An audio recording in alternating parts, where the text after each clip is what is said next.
I have to. It's truly humbling because it's a research carried out by Nielsen's, which is, I think, a great site and a renowned site. So I accept it with complete humility. I can only say that I've learned all that I needed to do through my mother. So I have to dedicate this award to my mom, who I think is the most gorgeous and absolute yummy mummy of all times, without any bias.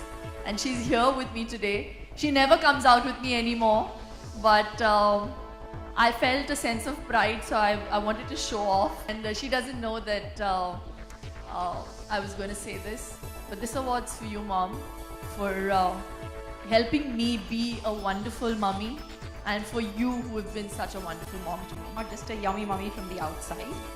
She's probably shown everyone in the generation how to truly be a yummy mummy. She's back on screen, back at her job, back in business, and look at her. She looks beautiful, so I don't have to say much about her skin and how she looks.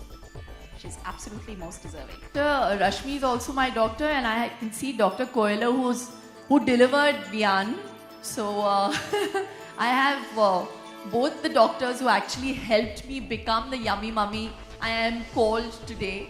So and Dr. Kiran will tell you how fat and how big I was. I had put on some 30 kilos because I was eating everything. And she was the one who actually put me in the right direction. She said, you don't have to have full fat milk, Shilpa. You can have... I did everything, you know, the old book method, and you know, your hormones go through all kinds of changes, and then you have to have, you know, the right people that you should take advice from. And I had two very good doctors who, you know, advised me for my skin, how to take care of myself during the pregnancy. And I think that's really, really vital. So I take it as a huge compliment that people think that I seem to be this yummy mummy, but I've had great guidance in people whose forte it is and whose USP it is to put people in the right direction. I followed it, and I just think that that can be the best advice to people. So, you know, take advice from your healthcare professional, and don't let go of yourself. You know, gone are the days where people seem to think that, you know, life is over once you become a mother, and you have to look like a mother. What does that mean? I mean, seriously. अब तो वो माँ बन गई है, तो खत्म हो गया सब कुछ. I mean, gone are those days.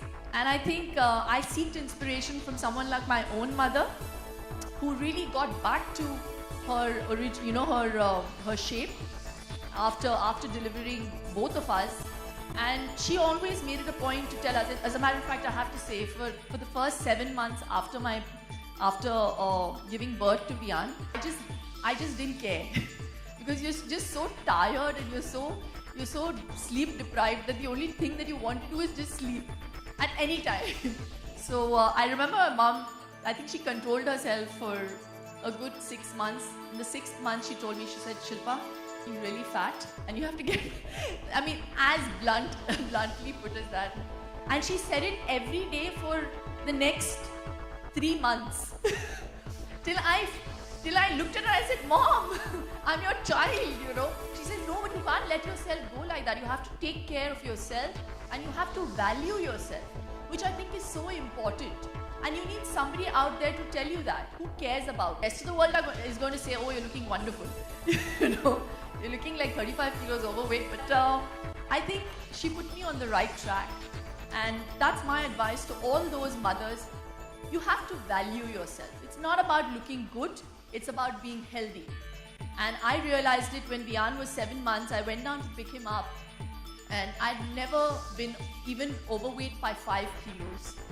And I realized my body was not used to taking so much weight, so it was taking its toll on my knees. Immediately hit the gym after that. I lost my weight, I think 30 kilos excess I was. Yeah? I lost my weight in exactly 4 months. 30 kilos in 4 months. So if you, and it's not even, I wasn't like sleeping in the gym and not looking after my child. It wasn't like that. Just 1 hour a day. I think for 5 days a week. And I did it very diligently because I cared about myself.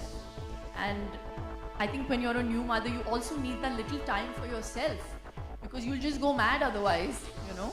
And all you new mothers out there would kind of understand what I'm saying because it is a hard job. It is a full-time job. All you pregnant women out there, if you think this is hard, it only gets worse. The most wonderful feeling to be a mother, and nothing in life comes easy. And a bit of hard work always makes you feel that it's all worth it, you know, at the end of it all, when you get that success. Without sounding really preachy and really boring, now I'll end this speech. During my entire pregnancy, how she took care of me, and you know, I was so worried because, I mean, you know, I wasn't worried about the weight. I didn't care. I just wanted a baby after effects. But after delivering, I went back home with 30 kilos extra. I thought after the baby comes out, you know, you lose a bit of weight. So I called her up after 2 days. I said, Doc, the baby is out, but why isn't the weight going? The stomach is still there. So she said, it's all, you know, it takes time. You know, it'll go with time. So now she'll tell you the rest. Thank you, Shilpa. It's wonderful being here. Especially, I think you truly deserve the Yummy Mummy Award. And Shilpa is an absolute example of Indian motherhood. Throughout her pregnancy, she listened to every bit of advice that I gave her, except of course the weight, but she soon knocked it off afterwards. And she is a perfect example of how you can manage your profession, your motherhood and babyhood thereafter. The most important thing, and I have to share this with everybody sitting here. I'm not just here because, I mean, bio oil may be a very new product for all the people, I mean, all Indian people out here because it's just launched in December. But I have been a bio oil fan for the last 4.5 years, and Doc is privy to that. I had told her about this oil while during my pregnancy, and she had asked me about it because it wasn't available in India, and I bought it off the counter in London. While I was shopping 4.5 years ago, I went through a very bad accident while I was entering a construction site while I was doing up my new home. I got slashed on my foot, actually thanks to bio oil, but I'll get to that. I got very badly slashed, and I could actually see the bone on my foot. It was that badly open. So I had to be rushed to the operation theatre, and I had to get 17 stitches. And I have a hereditary, a genetic problem called a keloid problem. So any mark on my body, if I get a cut or a burn, it stays. I've been hurt before. All the marks on my body have actually lightened. And I have to give credit to bio oil because I discovered this thing, and it says, you know, prevents stretch marks, fades scars. So that made me buy the bottle when I was in London, and I started applying it religiously on my foot, and I used it. Even you can use it. It's a very like a dry oil. This really sounds like I'm endorsing it, but I swear to God, I'm not lying. I won't lie. I mean, as a person, I hate doing that. So unless it's really important, you have to lie to yourself. So I started applying this oil, and believe it or not, I can't even see the mark on my foot today. I mean, at the cost of actually looking really stupid doing this, but that cut has just gone. I had 17 stitches, and it was like this big black brown mark on my foot, and it's gone because of bio oil. So when I got pregnant, from the first day I got to know, I applied bio oil, and I mixed bio oil with olive oil like that, and I made it into a bottle, and I kept it on the stand, and I'd apply it every day, and I'd apply bio oil in the night again before I slept, and I don't have a single stretch mark. So I mean, that is proof enough that it definitely is a class apart from what's available in the market, and it truly has some great properties, and I've used it, and the reason I'm here is because I'm a loyalist and I love the oil, and when they asked me to come for this thing, I was more than happy to, you know, comply, because I'm not going to lie about it. So yeah, I'm here today, and I think it's really fantastic. And most women, I think, Doc, tell me the stats, I think 90% of the women that come to you are scared of stretch marks. 99% are scared of stretch marks. That was a fear for me, but I think that was great advice given by my mom. She said, just use oil. So I started this, and I think women are conditioned to multitask. we are taught from a very young age that we have to look after the family. And it's a very middle class thing, and I love those middle class values that my parents have inculcated in us. But I had no idea that I was going to be an actor. So life threw up these surprises, and I had no idea after that I was going to become this businesswoman. And I had no idea that I would do so much while being a mother. But I just took it in my stride, and I just think it's all about time management. And Dr. Kiran had once very intelligently told me, that about her own kids. She said, I was like a cat on a hot tin roof.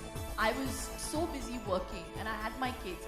But look at her kids today. I mean, one is a PhD, one is a doctor at Mayo Clinic. And she said there was a research that proved that working mothers have, far more independent children. And I think it's a great thing. And I have a lot of respect for a lot of housewives as well who do this thanklessly, who do their job thanklessly. Really, it's a very, very hard job to be a full-time housewife. I'm very proudly, I have to say that I'm a full-time mother, I'm a part-time professional. That's But fantastic. I'm a full-time mother. I think we have the luxury of time with our child, But there are a lot of women out there who are working, who are making ends meet, and they're still fabulous mothers. They're great wives, they're great, daughter-in-laws, and they do it all. They dabble with it all, and I just think it's a great Indian trait. And I think women all over the world, it's a very common thing now to be a mother and to work and do all of that. But you have to time manage. Your child has to be priority. I really think that if you don't have time for your child, you should not have a child. So, thanks to all the help that we have in this time and age, they can't do what a mother does. No one else can play the role of a mother or a father. So I think we all have to know what we have to do with our kids, and I think we do it very well. So many things, but I'll be very brief. One of the most important things is, to my mind, is obesity. You see, most women are petrified of getting pregnant because of the weight that they put on. And to that, the entire is ideally 7 to 11 kilos. That's all. I know.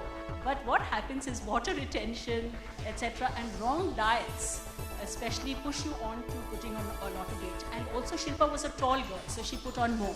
But the average is 7 to 11 kilos. If you put on more, then you are predisposed to pregnancy, diabetes, what is called gestational diabetes.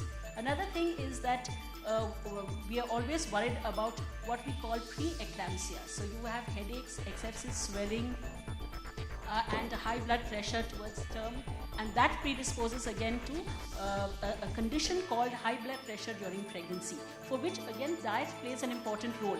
A little salt restriction and no sugars. You see, every woman is in a state of semi-diabetes during pregnancy because the placental hormones are anti-insulin. So, one of my patients told me, I said, you put on so much of weight, are you eating too many sweets? She says, my baby has a sweet tooth. So there's nothing like the baby having a sweet tooth. You have to curtail on sugars, and the ideal weight gain is actually ½ kilo per month. And of course, most women, because of the hormonal change, they have hair fall, acne, pimples, stretch marks. Another thing is stretch marks. I actually had a model patient who said, do my cesarean section at 36 weeks because I know maximum stretch marks are after 36 weeks. So, we had to dissuade them and tell them that, you see, stretch marks is a quality of the skin. If you're lucky, you won't get them. But even if you do have them, there are a lot of oils, there are a lot of emollients. The key is to keep your skin well hydrated and soft, so that even the stretch marks, when they do stretch, they're not so visible. And also you have a lot of oils with chamomile and rosemary, etc., which will improve the appearance of these stretch marks and fade them away. So one need not be worried about stretch marks. Regarding acne and cloasma, I think Shilpa's, Rashmi is here, she will also dwell upon that. One is probably acne, and the other is stretch mark. And one more thing will be simply dry and itchy skin. So for most of these solutions, especially of the dry and itchy skin, which might further damage your skin because you're going to scratch it and the marks in that during that period seem to stay away. And even the stretch marks while your skin is stretching seems to really, you feel like itching it, and the itching is so much that you scratch yourself and the stretch marks become even more and worse. So most important thing is to hydrate, hydrate and hydrate. But mostly when I see, especially if you're in temperate zones and if you're giving birth to a baby during the summer months, if I ask you to wear a thick cream, that again is a deterrent. They all end up saying, "Doc, we're already sweaty, we're already irritated, there are mood swings." And then you ask us to apply this thick cream to hydrate. It's not a really nice thing. So then I switched into oils, and these are the age-old remedies, of course, oils. I'm a South Indian. I'm a mother of a 15-year-old myself. So I kind of used to use oils because my mom told me to do it. And it really worked. And now I'm so glad that there are so many oil varieties, and they're not sticky oils anymore. There are dry oils that you can use. So also the second thing is not just hydration, it's inflammation, which means whenever you hit yourself, scratch yourself, something bites you, what actually happens is body reacts to it, and there's a lot of fluid and inflammatory substances which come there, which then makes it red, more itchy, and then you scratch, and then there are more marks. So it's important to keep your skin calm and not inflamed. So in your oil, you also need to look at ingredients which will make it more anti-inflammatory, which has properties of calming and soothing your skin down. So look at a good hydrant, a calming ingredient, a softener. So you could look for ingredients like chamomile, lavender. These are all beautiful oils. And with a nice base which doesn't make it sticky, a dry oil would be really lovely. So that's the thing you could do. Pigmentation wears off. Most pigmentations wear off once you're done with the baby. The hormones come back to normal. Your pigmentation kind of goes back on its own. So just imagine with a huge balloon of a tummy, when you go back, it really takes its own time and goes back. There's people who lose weight, bodybuilders, when they shape up, skin should be actually hanging up. That doesn't happen. Eventually, it does shrink up.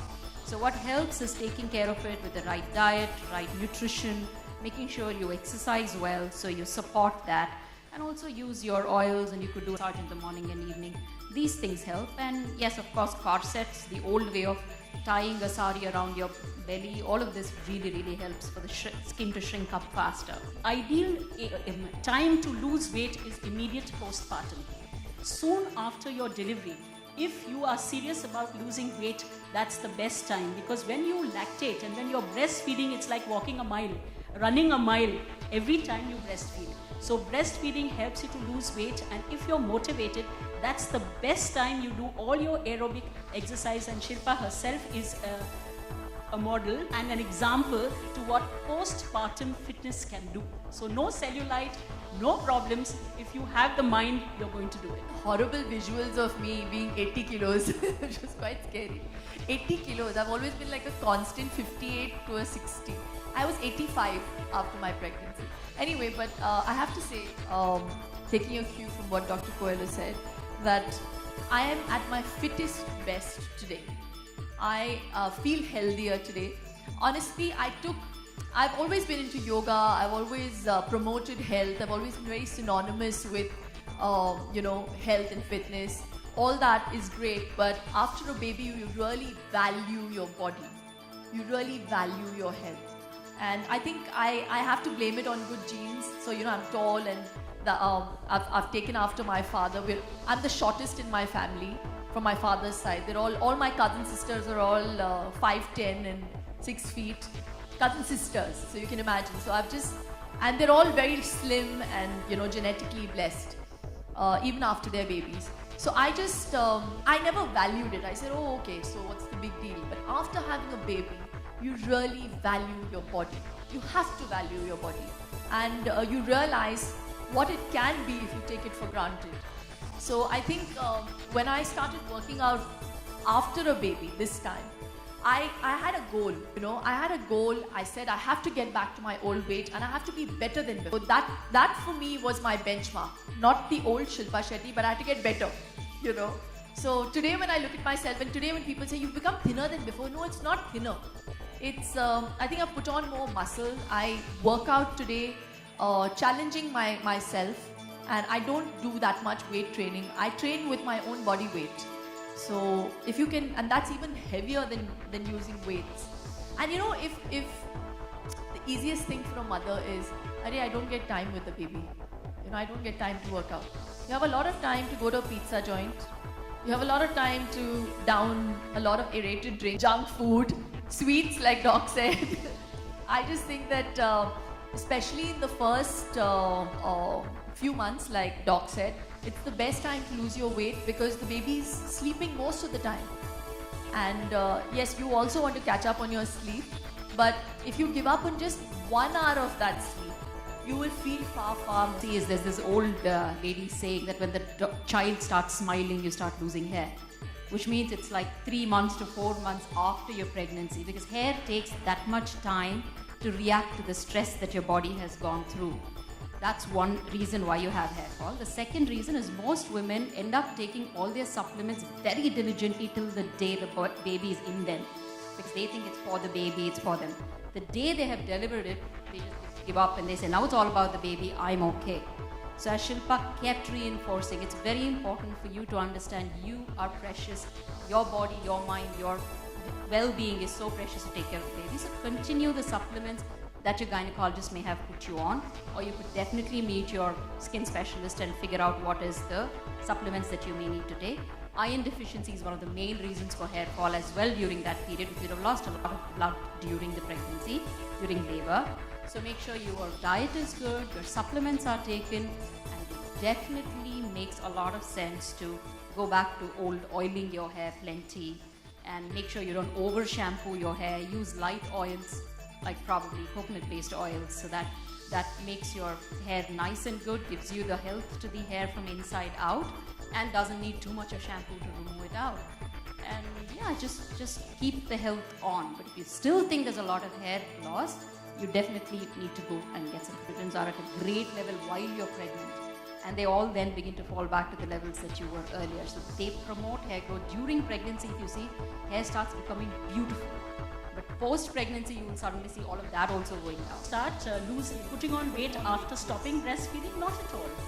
In fact, after breastfeeding you can exercise much more, and so there's absolutely no correlation with breastfeeding. In fact, when you're breastfeeding, you're having a richer diet. When you stop breastfeeding, you can stop all the extra milk, etc. that you are taking. So on the contrary, even after you stop breastfeeding, you will still continue to lose weight if you continue to have an absolutely good postpartum diet as well as exercise. Other thing is, immediately postpartum, you do have many women do have depression.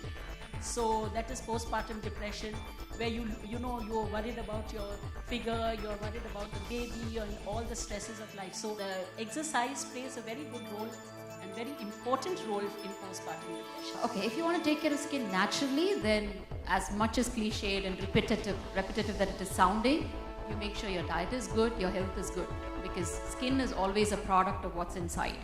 So it glows when you're healthy, when you're happy, when you're well rested. So make sure all of that is taken care of. Beyond that, what you could do is look at something which is more collagen regenerating, skin firming at this stage of post-pregnancy. So look for creams and oils probably with vitamin A in it, vitamin E in it. So look for those. Look for something which calms you down. It's an Indian way. I don't know whether it's all over India, but in South Indians, we end up giving really hot water bath to post-pregnancy women, so that itself will add on to more of skin irritation at some times. So look for something which is more calming. What you could also do is nice hydrant packs, like maybe honey is a great hydrant, regular coconut oil at home is a great hydrant. And when you're extending, since we are talking a brand, and there are brands which do anti-stretch mark oils that you're applying, extend it to the rest of your body. It's not just stretch marks that you're bothered on the tummy. You need to understand stretch marks come from wherever the elastin is breaking up, wherever the collagen is unduly stretched. So it could be your backside, it could be your thighs, it could be your arms, it could be your breast areas. So you could extend that oil to the rest of your body as well and take care with it. So generally that stretching feeling, itching feeling is taken care of, inflamed skin is taken care of, and also skin firms up really well. So that's something that you could really naturally do, and again, we keep referring back. I wanted to make it a point to say that by strange coincidence, all three of us are Mangaloreans from the same hometown. And obviously skin worries and all of that. I just think that the root cause of all problems is stress. And I think we women just stress a lot. So I mean, the fact is that we do multitask, and we also are huge stress bearers, and we are the architect of our own stress. So I just think that whatever be the situation, and I know hormones play a very important part, especially after you've delivered a baby and even during a pregnancy. Men just want to run away from us because they think we're difficult to handle. But all said and done, I just think being positive is the only way and the only cure for all problems. I'm not saying that don't stress, and stress is not going to come your way, but I'm just saying that calm yourselves down with some meditative music, or I know I'm really old school and very boring, but it really works. It really does. And just positive, and just understand that if you're having a bad day, there's going to be a good day ahead. So that'll reduce your hair fall. They're very good at multitasking, but for women, I think it's like love. It's not a loaf of bread that you're parting, so is time. So it's not that if I devote time to myself, the time for the child is less. With that same time, you could work, you could organize your kitchen, you could talk to your office, you could get your child, you could get yourself, you could get everything sorted. So don't compromise on yourself. अभी तो वो समझता है मम्मा पापा, अम्मा अज्जा दादू दादी, वो समझता है कि कौन कौन है, मासी बुआ, he understands. So I think it's a really interesting phase, and अभी 15 दिनों में वो पूरे 2 साल का होने वाला है. तो it's the most amazing time, because ये जो वक्त है जहाँ पे वो रोज़ एक नया वर्ड बोल रहा है, एक नई लाइन बोल रहा है. It's I think there cannot be a bigger gift than that. I take it as a huge compliment, because it's researched, and I got to know that when the Nielsen guys do the research, it's a very it's really well carried out, and 61% of women voted for me being the yummy mummy. So I think that is a wonderful compliment for a mother. And they didn't just vote for me because I've gotten back to my slim shape. They felt that as an all-rounder, that I've been able to balance motherhood and my work and get back to shape. तो ये इससे बड़ा complement कोई हो नहीं सकता. तो मेरे लिए ये एक फिल्म अवार्ड से ज़्यादा इम्पोर्टेंट. बार वियान इतना बड़ा नहीं था मदर्स डे पे, लेकिन फिर भी राज ने केक काटा था मेरे लिए. तो इस साल पता नहीं क्या प्लान्ड है, लेकिन अब तो वियान बहुत कुछ समझता है. तो I don't think there can be a bigger compliment than being a mother. कौन होती हूँ यार टिप्स देने वाली? मुझे लगता है हर माँ जो करती है अपने बच्चे के लिए वो बेस्ट ही करती है, और वो अनक्वेश्चनेबल है. तो मैं सल्यूट करती हूँ उन माँओं को जो सिंगल हैंडेडली अपने बच्चे को संभालती है, क्योंकि मेरे पास हेल्प है, लेकिन इसके बावजूद मैं बहुत हैंड्स ऑन मदर हूँ. लेकिन मैं काम भी करती हूँ, और ये मेरे चॉइस के मुताबिक मैं करती हूँ, क्योंकि मैं पागल हो जाऊँगी अगर मैं घर पे बैठी रहूँ. क्योंकि I think I won't give my son kind of time, and how much can you do with a child? But जो मेरा ये मानना है कि हम लोग जो भी करते हैं we do it out of heart, and advice की तो ज़रूरत ही नहीं है दूसरी माँओं को. And as far as me being on my toes, that's just normal. मुझे लगता था कि प्रेगनेंसी बहुत हार्ड है, और इसके बाद बस आसान होगा, बच्चा बाहर निकल आएगा, फिर बहुत आसान है. And then you feel the first 6 months are very hard. फिर उसके बाद बच्चा चलने लगता है, फिर बोलने लगता है. जब चलने लगता है तो अब हर जगह गिरता है, and you're scared कि उसको लग नहीं जाए, ये नहीं हो जाए. And every phase एक learning curve है माँओं के लिए, पेरेंट्स के लिए. तो that keeps you on your toes, and it's wonderful. अभी तो वियान बहुत छोटा है, लेकिन मैं चाहती हूँ कि अगर मैं मम्मी हम लोगों के पैदा होने के 1 साल बाद ही इमीडिएटली काम पे लग गई, वो भी वर्किंग मदर थी. तो ये मेरे लिए एक इंस्पिरेशन रहा है. और हम the way we have turned out is all due to my mum and dad. हम लोगों को बहुत वैल्यूज़ के साथ बड़ा किया गया है, और मैं चाहती हूँ कि वही वैल्यूज़ मैं अपने बच्चे को दूँ. मैं बहुत वैल्यू करती हूँ अपने मिडिल क्लास वैल्यूज़ को. मैं चाहती हूँ कि मेरा जो बेटा है वो एल्डर्स की रिस्पेक्ट करे, और बाकी वो कुछ भी बने, वो एक अच्छा इंसान. It's a wonderful team and I think they're definitely going to get into the semis and they deserve to be there. It's a wonderful team and they're working really really hard. घंटी सुनता है, मेरे घर में रोज़ पूजा होता है सुबह, तो मंदिर की घंटी सुनता है और वो पूजा करना चाहता है, वो ओम बोलता है, वो योगा करता है, वो काफ़ी सारी सिमिलैरिटीज़ है. ही इज़ वेरी पता नहीं, वो जय जय करता है सब लोगों को. और मैंने कभी किसी 1.5 साल के बच्चे को देखा नहीं है कि वो मंदिर जाना चाहता है या और वो हरे रामा हरे कृष्णा जाता है तो उधर डांस करता है सत्संग के वक्त. So it's really wonderful to see these beautiful qualities. कि अपने पेरेंट्स को वैल्यू कीजिए, सिर्फ एक मदर्स डे या फादर्स डे का इंतज़ार मत कीजिए उनको बोलने के लिए कि आप उनसे प्यार करते हैं. एक कंसिस्टेंट कांस्टेंट रिस्पेक्ट होना बहुत ज़रूरी है, क्योंकि उन्होंने हम लोगों के लिए बहुत सारे सैक्रिफाइसेस किए हैं और आपको उस चीज़ को वैल्यू करना चाहिए. तो सिर्फ मदर्स डे का इंतज़ार मत.